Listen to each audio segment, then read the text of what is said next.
So reviewing my Goodman charts, the tasks seem to be easy for two of the students. So Tyreek and Julianne got 20 out of 21 on the indicators. And then there were some students, so Marin, Trinity, Jonathan, and Sawyer, which got between 0 to 2 on their assessment. This task was able to differentiate the ability because there's quite a clear spread across the class. It's pretty evenly split between ones and zeros. Yeah, in general, the Goodman chart the pattern is largely evident with a clear top left to bottom right correct responses to incorrect responses. With my Goodman chart, I'm not sure how you guys do it where you have the sub capabilities set up across.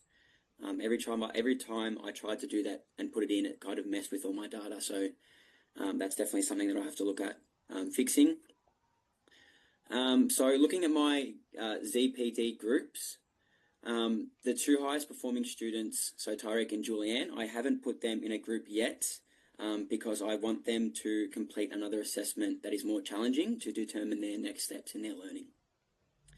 And the groupings were selected based on the average correct indicators gathered in the assessment.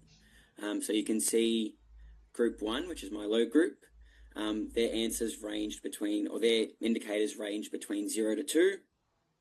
My red group, their answers were from 6 to 9 or 6 to 10. The yellow group was from 11 to 15.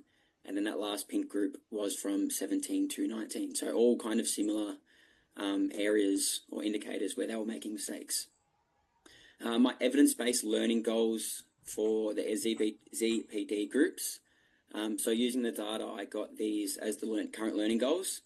So the learning goal for group 1 is that students will learn to recognize the STPN sounds. Those are the first sounds that would be taught. I didn't say it, but the assessment I did was it was a reading task. So you could see the sounds they knew and if they were able to read fluently and were able to blend as well. My learning goal for group 2 is that students will learn to recognize and use short vowel sounds to read them. The yellow group, which is group 3, is that students will learn to blend CVCC and CCVC words to read simple consonant clusters.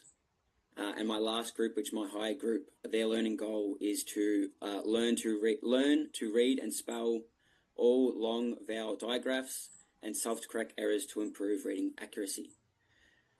My student feedback to the parents, I've tried to give something that they're doing well and then something that they're working on. It was harder in the lower groups to try and decide what they were doing well because they weren't getting great scores. But it's sort of along the lines of Trinity can read short vowel sounds and is developing fluency with simple words. She is now working towards consolidating knowledges of the STP and consonant sounds, which is typically among the first phenomes taught to support early decoding skills. And then I'll just give further evidence for the parent. So strengthening this automatic recognition of these sounds will further support her ability to blend and decode a wider range of CVC words as she learns. And then the rest are all pretty similar, which I'll go through quickly. So Carly, who is in group 2, Carly can read 3 long vowel sounds and she can blend sounds to read simple CVC words with developing fluency. And then what they're working towards, they are currently working towards consolidating recognition of more than 12 consonant sounds to strengthen their early decoding skills. And then that's all pretty much the same for the rest of them. Did anyone have any feedback on my presentation or assignment? Yeah, I think it was good how you gave such specific parent feedback, like what their kid's doing well and where they can improve. Yeah. And the rest of it looked good, I thought. Yeah. I'll see if I can speak to one of you after about how you get the sub capabilities, because I think that's something that I need to have to make it just a bit more clearer. I need that too. I think I might be able to help with that after, but we'll see how we go. I was going to say, I like that for Tyreek and Julianne or Juliana, that you're going to do another, form of assessment. Yep. Instead of just lumping them in of they can do all of it or they're struggling with one bit. I like that you're setting up another assessment so you know exactly what they can and can't do and where you could group them. So I thought that was good. Yeah, I also didn't know, like, with Sawyer, who got nothing right, like, he would probably have to do something a bit more simple, so more further back to sort of see where he's at truly, rather than sort of putting it with kids that have 2 indicators correct. So that was another thing I thought about as well. Can I just ask, with Ibrahim, why you put him in group 2 and not group 1? In the red group? Yeah, I'm not saying it's right or wrong. I'm just interested to know what was.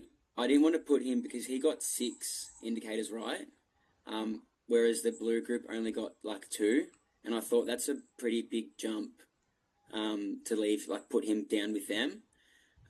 Like I see what you're saying, in that red group he's getting 5 of the indicators wrong, but the goals are sort of more towards the left side of that, I don't know, the indicators, to sort of help him, push him up higher. Oh, cool. All right, I think that's it. Just a quick question, and this is for everyone. This has been recording